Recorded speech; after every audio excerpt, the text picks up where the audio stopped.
Bonjour à tous, bonjour à toutes, bienvenue à ce temps d'échange dans l'Académie de Besançon à l'occasion de la Journée mondiale de lutte contre l'homophobie et la transphobie. Donc je suis bien entourée, mais tout d'abord je vais laisser la parole à Madame la rectrice pour une introduction à ce temps d'échange. Merci beaucoup.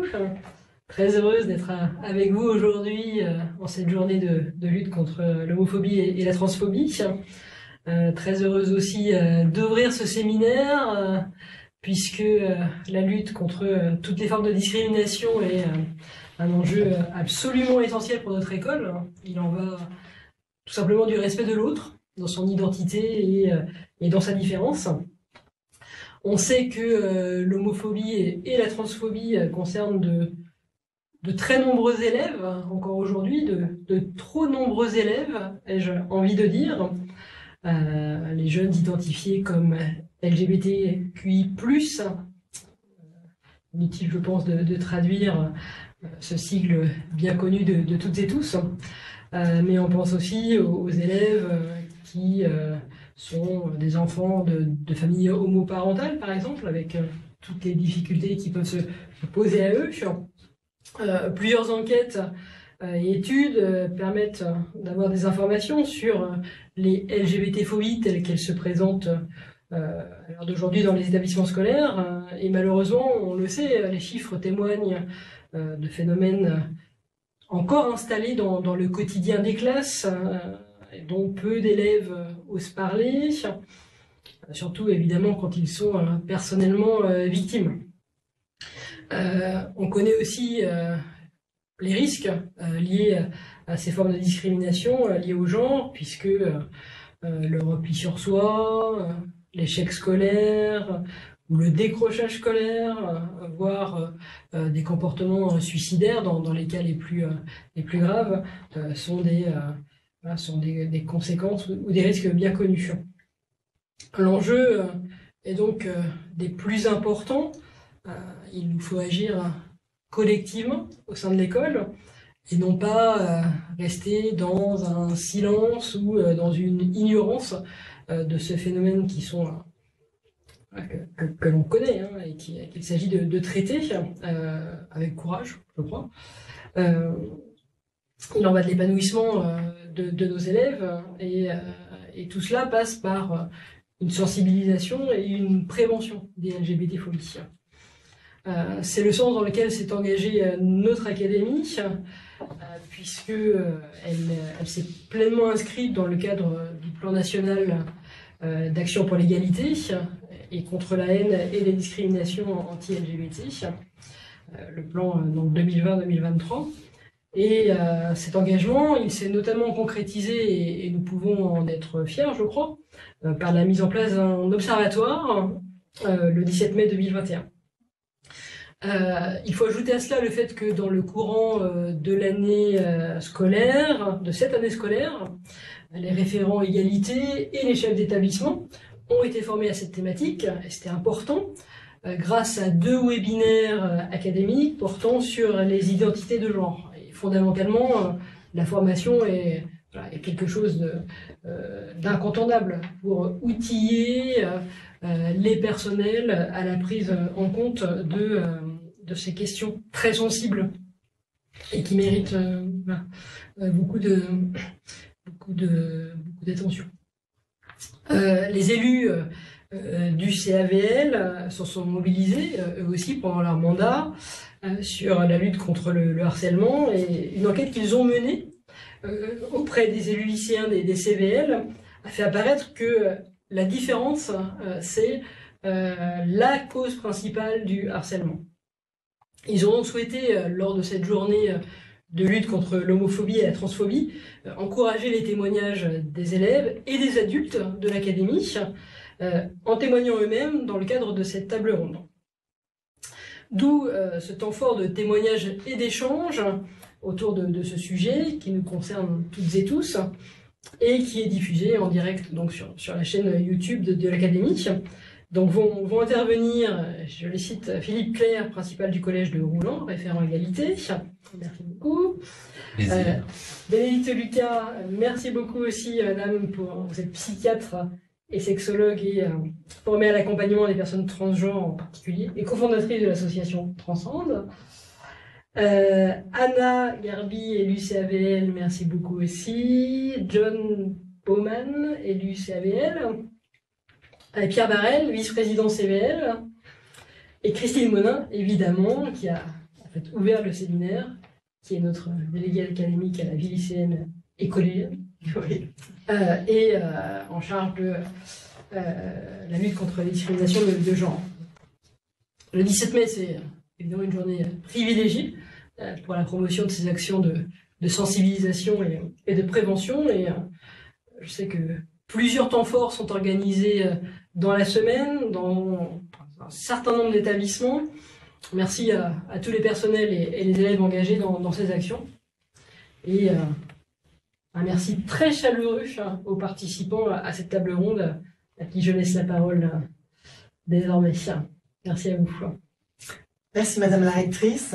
Donc nous enchaînons avec le témoignage tout d'abord des 3 élèves élus qui sont présents. Anna. Très bien. Alors, bonjour à tous. Donc moi, je témoigne ici en tant qu'élue CAVL. C'est vrai que avec les élus CAVL, on avait envie de s'inscrire dans cette dynamique et de travailler autour de cette problématique-là. En fait, on s'est rendu compte qu'il y avait beaucoup d'actions qui étaient menées dans les établissements. Et voilà, on remercie encore une fois toutes les personnes qui œuvrent en ce sens, mais on se rend compte aussi qu'on manque parfois de matière et de choses assez concrètes, notamment des témoignages qui peuvent être parfois vecteurs d'expériences parfois douloureuses et très compliquées. Et voilà, on avait besoin aussi de faire entendre notre voix et de dire que peut-être il était essentiel de faire paraître ces témoignages et puis d'organiser des réels temps d'échange avec les élèves, et on voulait savoir comment et voir comment il était possible de les organiser. Donc moi, c'est vrai que je suis au lycée Ledoux. On avait mené une action l'année dernière qui s'appelle la Journée des Fiertés, donc à la même date. Et puis on avait inauguré dans un même temps les gradins de la tolérance. En fait, c'était des gradins défrichés sur une esplanade et qu'on a totalement rénové avec un graphiste auquel on a fait appel. Et puis voilà, on a vraiment travaillé autour des discriminations et c'était important pour nous de porter ce projet et on aimerait vraiment que ça soit généralisé et que chaque établissement trouve un petit peu ses marques et puisse trouver son empreinte et faire des choses qui lui ressemblent pour œuvrer en ce sens. Merci Anna. Donc l'année dernière, organisation d'une journée des fiertés avec des éléments un peu symboliques, des badges, voilà, aux couleurs de l'arc-en-ciel, du drapeau LGBT. Et cette année, donc, le choix de peut-être accorder plus d'importance à un témoignage, à un vécu personnel. Oui, tout à fait. C'est ce qu'on disait donc avec les élus CAVL et c'est ce qui est beaucoup remonté nos échanges. Vraiment, on s'est rendu compte que peut-être que les actions étaient là, mais le réel accompagnement, en fait, on avait vraiment besoin de créer du lien et un vrai contact avec les jeunes, qui soient en souffrance ou non, pour montrer que déjà il y a un soutien qui est là et que ça existe, mais aussi pour montrer que ces situations-là, qui peuvent parfois être dramatiques et fatales, ont un réel impact sur la vie du jeune, et puis notamment dans cette période clé qu'est l'adolescence et la construction de la personnalité du jeune. Merci Anna. Pierre Barrel va se présenter, donc vice-président d'un lycée professionnel et avec vraiment un engagement très très important dans son établissement pour la lutte contre le harcèlement. Pierre. C'est gentil. Alors bonjour à tous, je suis Pierre Barrel, vice-président du conseil de la vie lycéenne du lycée Les Huisselets à Montbéliard. Et aujourd'hui je vais vous parler d'une instance que j'ai mise en place dans mon lycée il y a maintenant 2 ans. Ça s'appelle l'ambassade contre le harcèlement. Donc l'ambassade contre le harcèlement, c'est quoi? C'est une instance de plusieurs élèves, donc nous sommes 2, qui luttent contre le racisme, l'homophobie, le harcèlement, évidemment, le sexisme et tous les sujets de ce style. De mon expérience personnelle dans mon lycée, nous avons organisé plusieurs temps d'échange avec les élèves de toutes filières confondues, parce que dans les lycées professionnels, nous sommes plusieurs filières. Concrètement, Pierre, pour qu'on comprenne bien, peu d'élèves sont engagés dans dans cette lutte contre le harcèlement dans l'établissement, mais en tout cas, vous êtes deux très motivés, Oui. qui vous êtes investis depuis l'année dernière en allant passer un message dans les classes. Est-ce que Oui, tu peux oui. nous expliquer? On a fait plusieurs interventions dans les classes, notamment dans les classes où on nous avait relevé des problèmes de harcèlement, d'homophobie, entre autres. Et le but vraiment, c'est de sensibiliser un maximum les élèves et de montrer aux élèves qui sont victimes de ce genre de harcèlement, de discrimination, que le lycée et les ensembles des élèves donc élus, donc que ce soit au CVL ou l'ambassade contre le harcèlement évidemment, sont de leur côté afin de les soutenir face au lycée. On est prêt à vous accompagner s'il le faut jusqu'à la porte du proviseur. On est prêt à vraiment appeler des associations pour venir faire le nécessaire ou bien même contacter l'académie si jamais c'est nécessaire. Quelle réussite vous avez obtenue par rapport à des élèves qui sont venus vous voir? Alors la plupart des élèves que nous avons signalés ont été directement pris en charge et le problème de harcèlement s'est stoppé à l'intervention même du lycée, sauf une personne qui malheureusement a développé une phobie scolaire suite à de la transphobie. On en parlera, Ouais, on reviendra dessus après l'intervention de Madame Lucas. En tout cas, lors de nos échanges de préparation, ce qu'il était apparu, c'est que vous êtes sûr de vous, vous n'avez pas peur des remarques, vous affrontez et c'est ce qui fait que vous obtenez des succès et que vous obtenez le fait que certains élèves se sentent donc en minorité et les problèmes s'estompent. Je pense également aussi que il y a ma détermination, mais aussi celle des membres du lycée qui sont très ouverts d'esprit, je dois l'avouer, et qui sont très à l'écoute des élèves. Honnêtement, on a vraiment une administration super à ce sujet, quoi. Vraiment. Merci Pierre. Merci à vous. John, donc un contexte d'établissement très différent. On a hâte d'écouter ton témoignage. Donc moi je viens du lycée Pasteur à Besançon au centre-ville. Tout comme Pierre, j'ai une administration qui est assez ouverte et donc ça se passe assez bien au niveau de l'homophobie dans notre lycée. Donc on en a très peu, le lycée est très libre. Bon, les gens s'acceptent comme ils sont. On a une liberté de s'habiller comme on veut, ce qui permet aux lycéens justement de tester des choses et de se découvrir eux-mêmes et finalement de s'accepter. Chacun est un peu libre de faire ce qu'il veut justement. Il y a des garçons qui se maquillent, qui mettent des jupes, des filles avec des pantalons, enfin, tout le monde fait ce qu'il veut. Et dans les limites de la décence, on va dire. On n'a pas le droit de venir dans des habits... Enfin, bon. Et donc, de mon point de vue, donc l'homophobie est très peu présente au lycée. On a quelques groupes, sûrement de garçons qui sont un peu réticents, mais ils sont en minorité dans le lycée, et puis le lycée reste quand même très ouvert.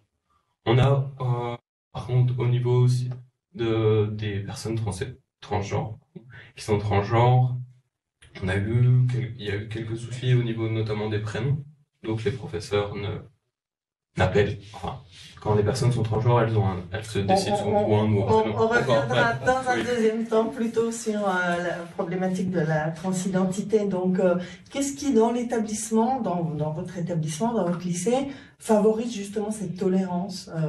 Selon toi, on a vu qu'il y avait la bienveillance, l'ouverture des adultes de l'établissement. Est-ce que tu peux identifier quelque chose d'autre? Je pense que c'est un des facteurs majeurs. Les adultes sont très ouverts, mais les élèves aussi le sont. On a une réputation d'être un lycée très ouvert. Comme la liberté est un facteur très important et qui permet justement aux élèves de se découvrir et donc de découvrir leur sexualité et leur genre dans des contextes meilleurs que dans certains lycées où les gens apposent souvent des clichés et où mettent des pressions sur justement ces gens et les empêchent de se découvrir sereinement. D'accord, leur identité. Merci John. Monsieur Claire. Alors moi, Philippe Claire, principal du collège de Roulan, qui est un collège semi-rural, donc on est un peu différent. C'est différent du lycée Pasteur, qui est un lycée de centre-ville. Une des questions de Madame Mona, c'était pourquoi je m'intéressais à l'égalité. Il me semble que c'est pour deux raisons, pour une question de conviction et puis pour une question de responsabilité, parce que en tant que chef d'établissement, je suis responsable de la sécurité des personnes, que ce soit des enfants, des élèves ou des adultes, et être garant du droit à la différence me semble essentiel en tant que chef d'établissement. Donc je suis co-référent avec la conseillère principale d'éducation, et on essaie, même si on a été sur une année dégradée où tout un tas de choses n'ont pas pu se faire et qu'on a un peu abandonné cette année, on est rentré pleinement dans le programme phare de lutte contre le harcèlement. C'était une façon justement aussi de voir ce qui se passait et de constater qu'on a un certain nombre d'élèves qui sont encore dans des représentations qui sont assez anciennes, en fait. En particulier les garçons qui ont un besoin de se représenter en tant que garçon viril et voire même macho, et qui a tout un tas de choses encore à travailler. Et il y a des personnels essentiels dans un collège, il y a notre infirmière évidemment, et puis il y a aussi les AED qui sont les premiers à entendre les choses et qui sont les premiers donneurs d'alerte, sans oublier les parents qui eux nous contactent, et tous les systèmes de communication dont l'établissement numérique nous permettent d'être en contact permanent avec les parents et d'avoir des alertes. Les parents se rendent pas forcément compte de ce qui se passe au départ, parce que c'est quelquefois compliqué pour les parents, mais c'est une première porte d'entrée pour en parler avec eux. Et donc on s'est inscrit, on a suivi assidûment les 2 webinaires sur le genre, et on a plein de projets pour les années à venir au niveau des actions à mener. Dans le cadre du CSC, on travaille beaucoup sur les compétences psychosociales. On a des intervenants extérieurs. Et au niveau 5e, au niveau 4e, mais on va développer ça dans les années à venir. Merci Monsieur Claire. Je vous en prie. J'en profite donc pour rappeler que sont bien évidemment en premier lieu membres de l'Observatoire de lutte contre ces discriminations de genre, les 2 référents à égalité filles-garçons de l'Académie, qui sont les inspecteurs Madame Chaté et Monsieur Chabet. Je laisse la parole à Madame Lucas, docteur Bénédicte Lucas, qui va vous expliquer ce qu'elle fait dans le cadre de l'association qu'elle a créée, qui s'appelle une association Transcende, et pourquoi elle s'est intéressée particulièrement aux problématiques de transidentité. Bonjour à tous, merci pour la présentation. Donc, à la base, je suis médecin psychiatre, je me suis spécialisée en sexologie, également à l'accompagnement des personnes transgenres. Et donc, l'idée de créer cette association est partie du constat que voilà, il manquait des professionnels, et j'étais confrontée à des adolescents ou même des adultes qui se trouvaient très très esseulés dans leur parcours. Et sur ce constat, j'ai sollicité Madame Nicole Lafont, qui est psychologue au sein de l'Éducation nationale, et avec laquelle j'ai cofondé l'association Transcende. Et alors, l'objectif de cette association, c'est d'être une association non militante et qui va faire la promotion de la santé des personnes transgenres. Pour l'instant, nos premières actions sont de pouvoir améliorer la santé de nos bénéficiaires, et notamment en travaillant auprès des familles, auprès de l'entourage, pour les aider aussi à cheminer avec l'annonce de cette transidentité. Nous avons commencé depuis le début d'année à créer un groupe de parole pour les proches de personnes transgenres, pour les aider à avancer sur leur réflexion. Sans prosélytisme, on n'est pas... Mais l'idée, c'est d'avoir un soutien, d'avoir de l'écoute et de pouvoir avancer sur ces questions-là. Merci, oui, il est en effet très important pour nous de pouvoir faire appel à des personnes engagées comme vous l'êtes dans cette association. Est-ce que vous pouvez nous apporter un éclairage sur l'impact de la stigmatisation sur le plan psychique et la santé des enfants et adolescents transgenres? Alors, quand vous m'avez sollicité pour cette table ronde, j'ai pris le soin de refaire une recherche de la littérature. Donc, je vais m'exprimer au regard des données scientifiques que j'ai pu recueillir et non pas justement d'en parler de mon opinion. Donc, ce qu'on retrouve dans les études, c'est effectivement déjà chez ces personnes qui sont victimes de ce stress de minorité, c'est beaucoup plus d'anxiété, de dépression et comme vous le faisiez remarquer, Madame la rectrice, effectivement des idées suicidaires, voire même des passages à l'acte suicidaires, on en a entendu tout récemment dans la presse. Ce qu'on constate également, c'est que voilà, des adolescents transgenres, en transition sociale et acceptés par leur entourage, vont avoir des niveaux d'anxiété et de stress quasi similaires avec tout un chacun, n'importe quel autre adolescent qui n'est pas concerné par un questionnement autour de l'identité de genre. Un autre point aussi qui est très important, c'est si dans son établissement, qui est souvent le lieu où on va révéler en tout premier son identité de genre, si on a un accueil défavorable, voilà, on va pouvoir être... vivre très très mal cette expérience, ressentir de la honte, avoir très très peur aussi des conséquences potentielles si on le révèle à sa famille, à son médecin, et on peut être confronté à un retard d'accès à une transition qui est quelque chose de capital, parce que si on a peur, on va avoir du mal à se tourner vers ça, tout comme on va avoir du mal à retourner dans son lycée, tout comme on va avoir du mal à aller voir son médecin généraliste pour des soins de premier recours, donc c'est vraiment quelque chose de capital. Madame la rectrice, est-ce que vous souhaitez intervenir ou faire une remarque par rapport à ces premières interventions, puisque nous savons que vous n'avez pas la possibilité de rester jusqu'à la fin de cette table ronde? Non, je suis très, très heureuse de voir que nos élèves en particulier sont engagés sur ce sujet parce que ils ont un rôle majeur à jouer auprès des autres. Ils peuvent être ambassadeurs de la réflexion et puis de jouer le rôle qu'ils jouent d'ores et déjà, qui consiste à porter ces valeurs de respect, de tolérance, d'égalité, tout simplement. S'il y a un terme qui réunit tout ce qu'on dit, c'est juste celui-là, l'égalité et le respect de tout un chacun. Encore une fois, dans son identité, dans sa différence. C'en est une, comme plein d'autres. Donc, merci pour tout ce que vous faites.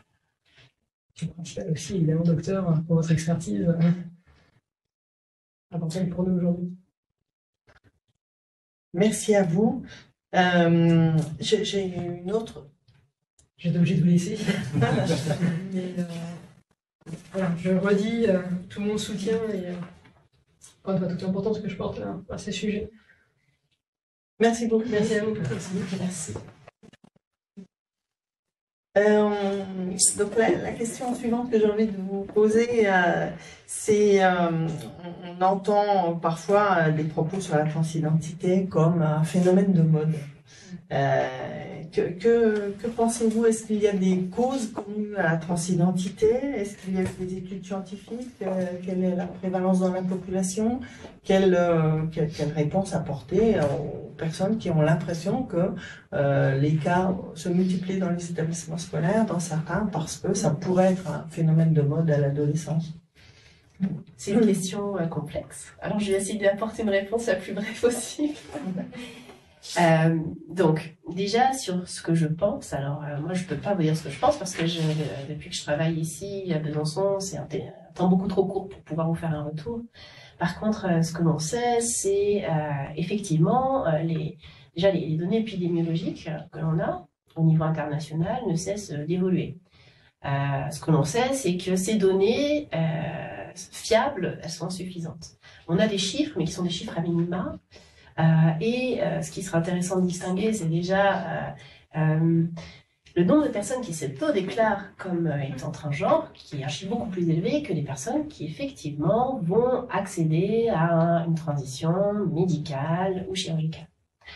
Sur le fait que ce serait un phénomène de mode, alors ce que l'on sait, c'est que les demandes d'évaluation dans les cliniques spécialisées dans d'autres pays anglophones augmentent depuis une trentaine d'années. Donc c'est pas un effet de mode TikTok, Instagram, parce que ça n'existait pas encore. Mais en tout cas, c'est quelque chose qui progresse. Alors il y a plusieurs hypothèses effectivement qu'on peut soulever. Déjà le fait que la possibilité de soins est quelque chose qui est de plus en plus connu. L'autre point, c'est qu'effectivement, on a une société qui évolue sur ces questions-là, et donc se montre plus tolérante, et qui peut permettre aussi à des personnes de vaincre ces peurs, d'en parler, parce que c'est comme quelque chose qui est très redondant, et de pouvoir peut-être révéler qui elles sont, tout simplement. Chose que parfois certaines personnes pouvaient taire toute leur vie. Voilà.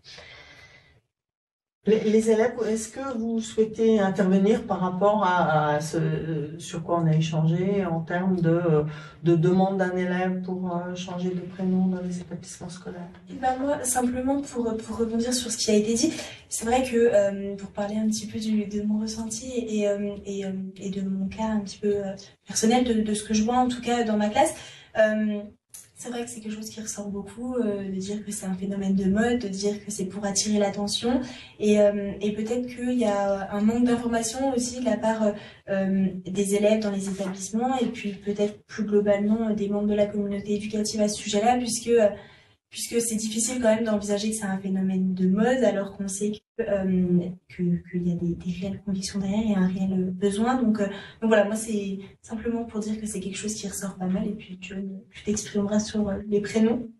Ouais, mais Une réelle souffrance Oui. peut-être. Ouais, bien sûr. pour revenir sur l'histoire du phénomène de mode, je pense, maintenant on en parle beaucoup plus avec les réseaux sociaux, parce qu'on le voit plus, mais parce qu'avant c'était caché, et je pense pas que les réseaux sociaux font devenir ça une mode, mais permettent justement aux gens de découvrir des nouveaux chemins qui étaient tus jusqu'à maintenant. Et donc, même si on a l'impression qu'il y en a plus, c'est juste qu'en fait ces gens n'avaient pas la connaissance de ces nouveaux chemins qui permettaient justement d'être mieux. Et donc, ces réseaux sociaux ont peut-être justement permis à ces gens de découvrir des nouveaux chemins pour être en accord avec eux-mêmes et pour être bien. C'est très intéressant, effectivement. Ça colle tout à fait avec voilà, les retours que je peux avoir parmi les adolescents qui viennent me rencontrer. Et par rapport à ça, effectivement, je pense que c'est très important de rappeler qu'entre un questionnement sur quels sont nos rôles de genre, quelle est la place d'un homme, quelle est la place d'une femme, je pense que ce sont des questions féministes, des questions voilà, aussi que certains jeunes hommes se posent. Et on est en train de remettre en question ces constructions sociales. Effectivement, on est dans ce mouvement-là.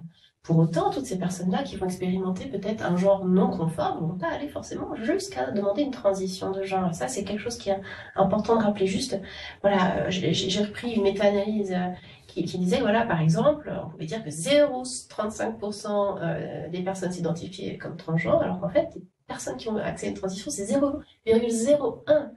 Donc voilà, c'est vraiment quelque chose qui est beaucoup plus faible. Vous posiez également la question de l'origine.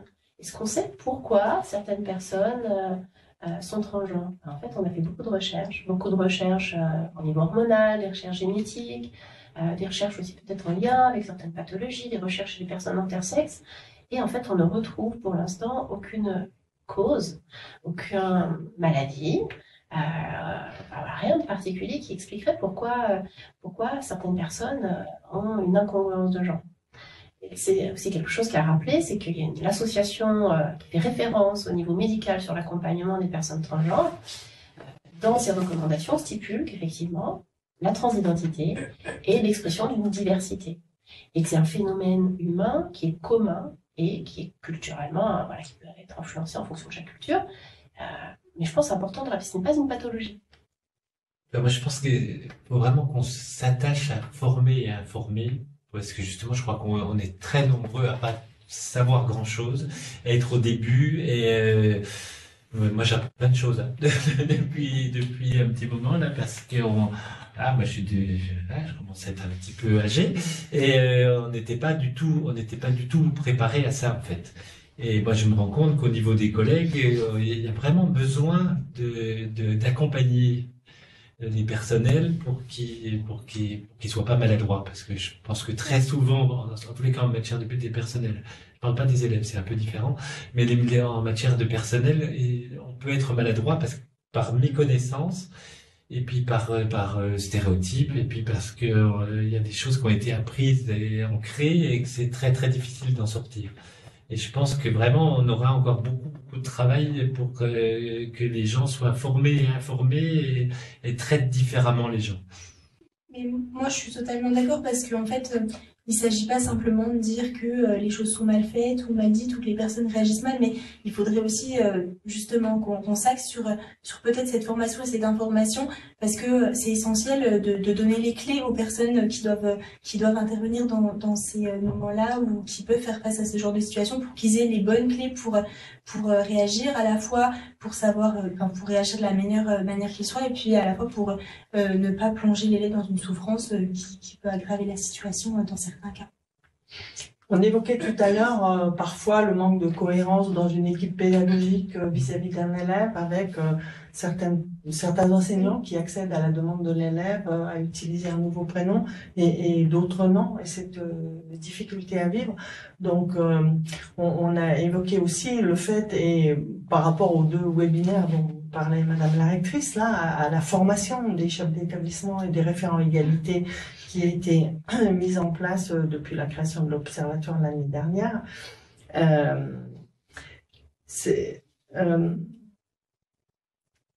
Une circulaire a été donc portée à la connaissance de tout le monde, une circulaire importante, officielle, qui date de septembre 2021 et qui apporte beaucoup d'éléments de réponse déjà aux professionnels de l'éducation.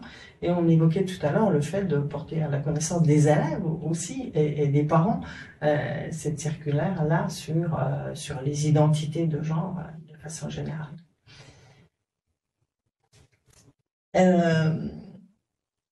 Et est-ce que, Pierre, peut-être, tu évoquais tout à l'heure une élève dans ton établissement scolaire qui était en transition, en recherche d'identité, peut-être plus que recherche d'ailleurs, et qui vivait une période très difficile. Et peut-être qu'on pourra essayer de définir ensuite les leviers, comment on peut aider pour que justement ces élèves-là ne décrochent pas. Et est-ce que tu peux nous parler du cas de cet élève? C'est une élève qui a, en début d'année, vécu de la transphobie par plusieurs de ses camarades. Et au fur et à mesure, en fait, c'est devenu son quotidien, on va dire. Donc, les moqueries, les surnoms.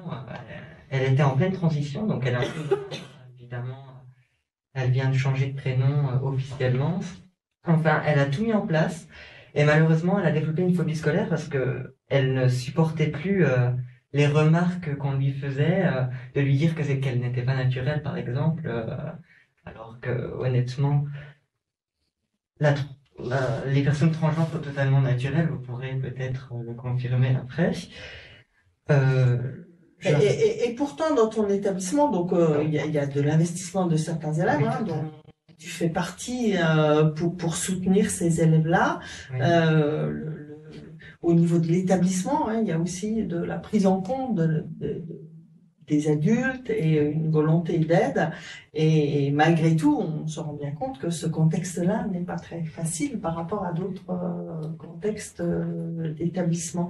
Oui, totalement. En fait, le problème avec ce genre de sujet, c'est que très souvent, l'élève, il se sent pas assez, on va dire, soutenu par l'établissement. Mais en fait, on peut pas tout faire d'un coup. En fait, on fait fur et à mesure. Et très souvent, en fait, les élèves qui sont victimes de transphobie, d'homophobie, etc., relâchent les bras après le premier avertissement de l'administration. Donc là, c'est ce qui s'est passé.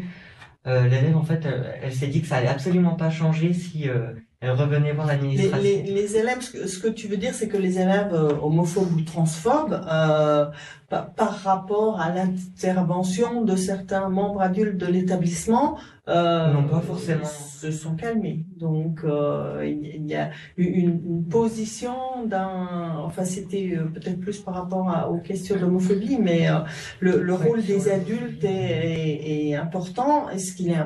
L'important, c'est d'en parler, de pas faire comme si on ne voyait pas ce qui se passe. Non, oui, totalement. C'est surtout ce qu'il faut pas faire, parce qu'au final, ça va rester un quotidien et pour vous, ça va finir par être banal, on va dire. Et au final, ça va nuire à votre santé mentale et parfois physique. Quand j'entends, par exemple, effet de mode, quand on voit dans le journal, la dernière fois, un jeune garçon, il me semble, qui s'est défenestré de son établissement Honnêtement, un effet de mode, ça ne va pas jusqu'au suicide. Je suis désolée de le rappeler, mais Cette souffrance-là, c'est très grave. T'as raison de le dire, totalement. de dire que c'est un effet de mode. Voilà.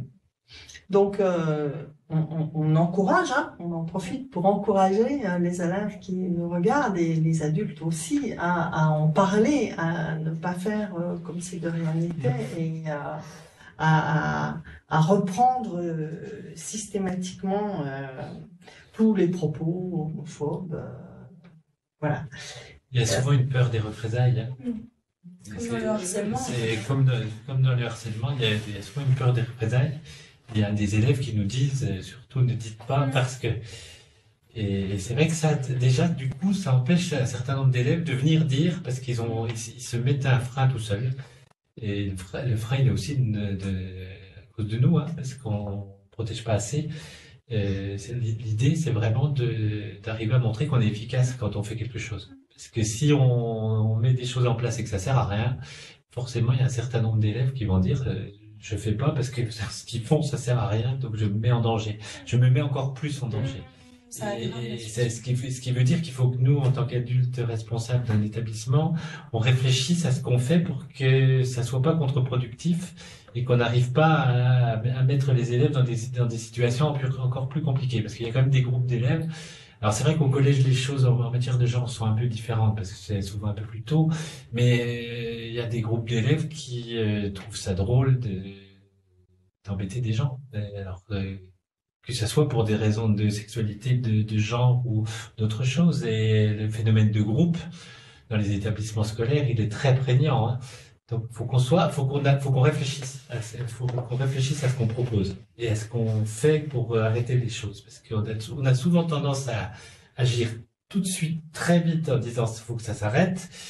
Et des fois, on est contre-productif parce que les élèves qui sont en face vont se dire, on va pas faire comme ça, on fera autrement. On a beaucoup à travailler là-dessus, sur à quoi ça sert de faire et comment on le fait et comment on protège. Parce que je crois qu'on en est vraiment là, hein, par rapport au problème de discrimination au sens large. Je sais qu'on a un rôle de protection, hein. On a un rôle de mettre en sécurité des élèves qui sont en danger. Et là, c'est bien ceux dont il s'agit, parce qu'ils sont tellement en danger qu'ils finissent par plus venir à l'école. Donc, je crois que voilà, on a encore beaucoup à travailler pour que les différences soient acceptées par tous. Absolument. Est-ce que vous pourriez nous suggérer un petit peu des idées de mobilisation LU, CVL, CVC, parce que voilà, il y a des élèves qui sont dans les établissements scolaires et comment ces élèves-là peuvent comment ces instances-là peuvent se mobiliser sur ces questions-là, sachant que, je rappelle que les CVC et les CVL doivent consacrer au moins une séance de leurs travaux par an sur les garçons. Et on peut élargir ça, bien sûr, à la lutte contre le harcèlement et la discrimination. Anna, on a déjà entendu tout à l'heure hein, ce qui avait été fait dans votre établissement, qui était à l'initiative des élus CVL.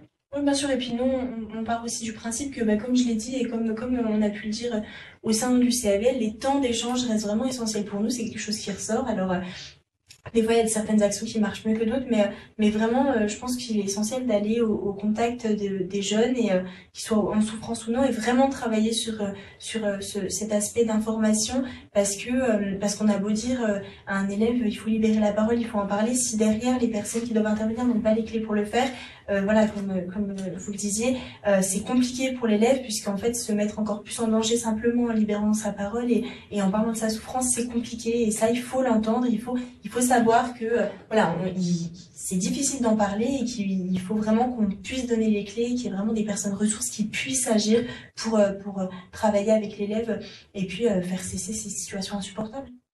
Il faut que ça prenne de la place, il faut que ça soit sanctionné et puis que ça soit reconnu. Enfin, voilà, je veux dire que ça soit dans le cadre du harcèlement, des discriminations ou de toutes ces thématiques-là, il faut vraiment que la situation soit reconnue et qu'elle soit pénalisée et sanctionnée au moment où ça doit l'être, parce que c'est impossible et impensable de laisser perdurer des situations comme ça et puis d'en arriver à des situations tragiques comme on voit des élèves qui se défenestrent ou qui se suicident.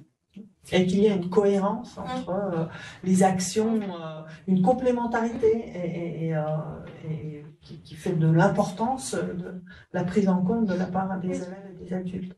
Et donc un des membres élus du CAVL qui aurait souhaité être présent aujourd'hui, est très intéressé, très engagé sur cette question-là et qui avait une épreuve et qui l'a empêché de venir. Voilà. Et il me disait toute l'importance qu'il faudrait donner à des débats dans les cours de MC. D'enseignement moral et civique. Et puis, c'est ce qui était ressorti aussi de nos échanges concernant le harcèlement, en fait, parce que, voilà, on avait travaillé avec le CAVL sur cette thématique et on se rendait compte que les cours de MC étaient utilisés, certes, mais des fois à des fins pas forcément utiles, donc dans les contextes dans lesquels on évolue. Et voilà, vraiment mettre à profit ces heures-là, puisqu'on en avait parlé aussi avec Romane et puis avec les autres élus, mais mettre à profit ces temps-là, alors de quelle manière, voilà, il faut voir, mais pour que vraiment ce soit utile et puis que ça soit un cours qui soit mis à profit, quoi. Voilà, absolument, avec la grande utilité des débats dans ces cours-là. Oui. Je pense aussi, en plus de l'AMC, on pourrait utiliser notamment les cours d'éducation sexuelle qui sont très peu faits au lycée, collège. Enfin, dans mon collège, j'en avais eu un. Et faire aussi appliquer la loi sur les cours d'éducation sexuelle, qui nécessitent 2 parents, je crois, ou 1 parent, mais qui n'est très peu respecté. Et donc, je pense qu'en tant qu'élu, on peut essayer de faire appliquer cette loi. Alors, il y a des collèges où il y a des choses qui se font avec le SIX, avec, nous, on fait intervenir le SIX dans les cours de SVT. Il y a des choses qui se font par rapport à ça. Et après, est-ce que c'est suffisant, c'est autre chose. Mais en tous les cas, on essaie de proposer des choses qui permettent aux élèves d'en parler, justement. En fait, il faut qu'on voit comment on peut être efficace. Je pense que c'est vraiment ça la question, parce qu'il y a des temps qui sont dédiés, il y a des choses qui sont faites parfois, et c'est pas évident de savoir comment faire et comment faire pour que ça soit utile, mais il faut vraiment qu'on voit ça sur la durée et sur l'efficacité, et voilà, qu'on apporte, comme on a pu le dire, les clés aux personnes, parce que c'est essentiel, tout simplement. Et je pense aussi, si je peux me permettre un petit complément, qu'on a tendance, à mon avis, à sous-estimer la force du groupe. Alors oui, il peut y avoir un groupe qui peut avoir une action néfaste, en ciblant une personne pour une telle ou telle autre différence. Mais il y a aussi le reste du groupe, le reste de la classe. Et comment on peut aussi dire, et ne plus rester silencieux, dire qu'on n'est pas d'accord avec ce qui se passe. Et ça, je crois que c'est très important. Parce que si une personne ne se sent plus seule, se sent soutenue, ça peut faire la différence.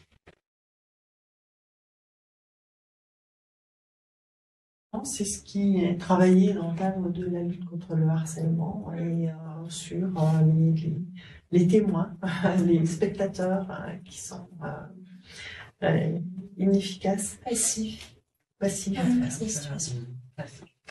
Absolument. C'est un vrai travail sur le droit à la différence. Parce qu'en fait, on parle de sexualité, genre, mais je pense qu'il y a un vrai travail sur le droit à la différence. On n'est pas tous des copies conformes et on n'est pas obligé de l'être. Et même s'il y a des codes par groupe, parce que ça a toujours existé, et je pense que ça existera encore fort longtemps, il y a des codes par groupe d'âge, ce qui est normal, il y a aussi le droit à pas être dans les mêmes codes et de le vivre et de l'affirmer, et que ça devrait pas poser de problème, et pour le moment, ça en pose encore souvent. Donc, je pense qu'il y a vraiment un vrai travail. Je pense que rien n'est acquis et que tout est encore à travailler. Et est-ce que nous aurions des questions de personnes qui suivent pas pour l'instant.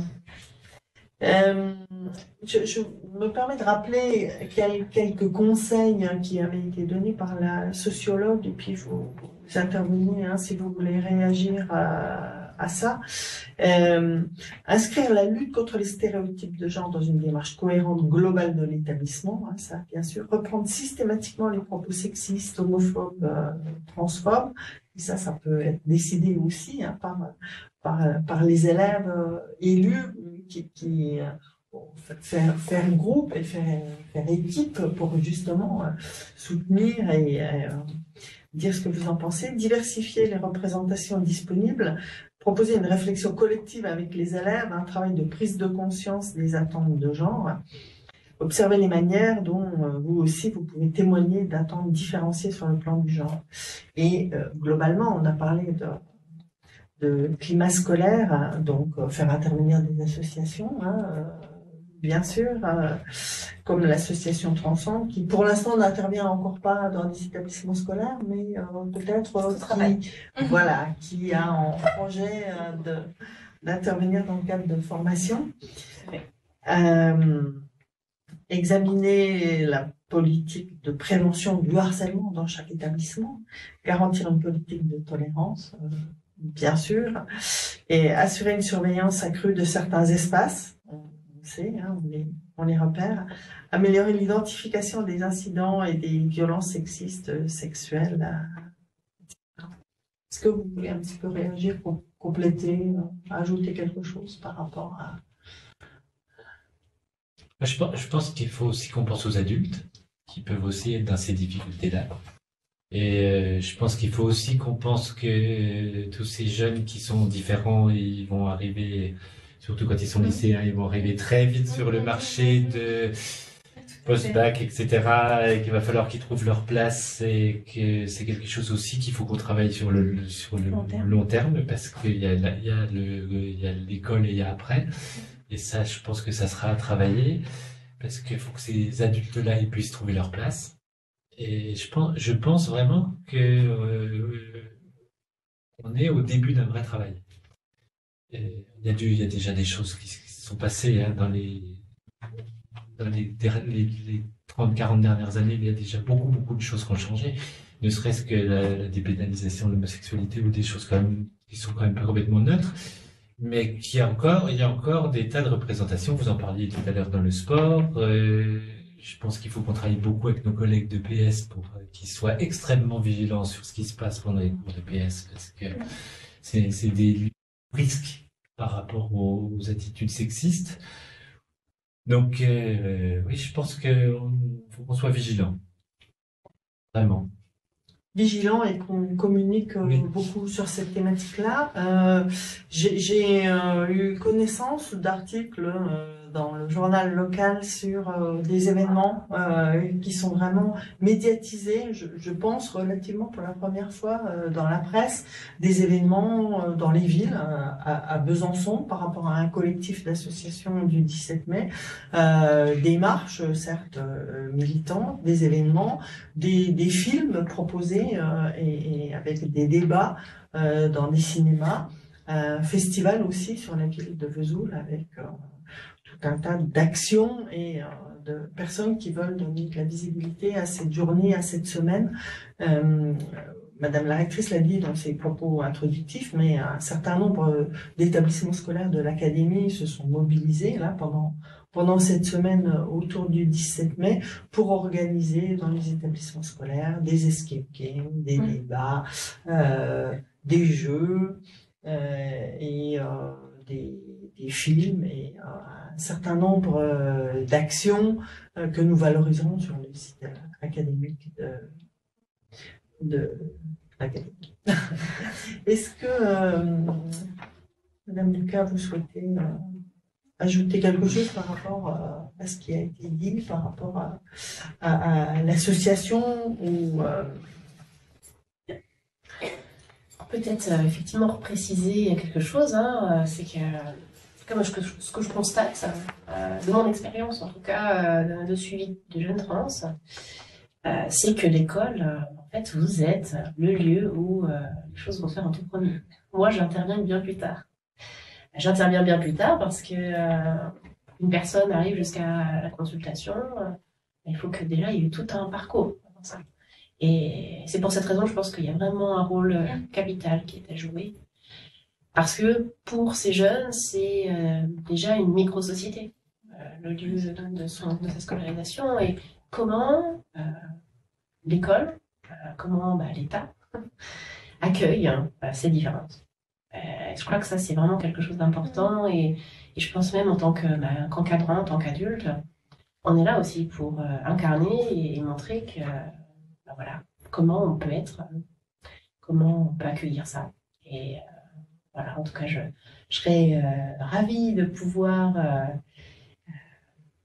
discuter, réfléchir ensemble à une éventuelle formation, donc qui est un projet qui est en cours. Hein, c'est le deuxième volet de notre action qui n'est pas encore abouti et qui est au travail avec plusieurs personnes, tant des professionnels de santé que des personnes transgenres, avec de nombreuses compétences, qui est de pouvoir proposer une série de plusieurs formations à destination effectivement de l'éducation nationale et également de professionnels de santé. Donc voilà, on espère que cette fin d'année 2022 permette d'aboutir à ce projet. S'il y a besoin. On le souhaite aussi, on le fera en collaboration avec vous. Peut-être une question que nous avons oublié d'aborder.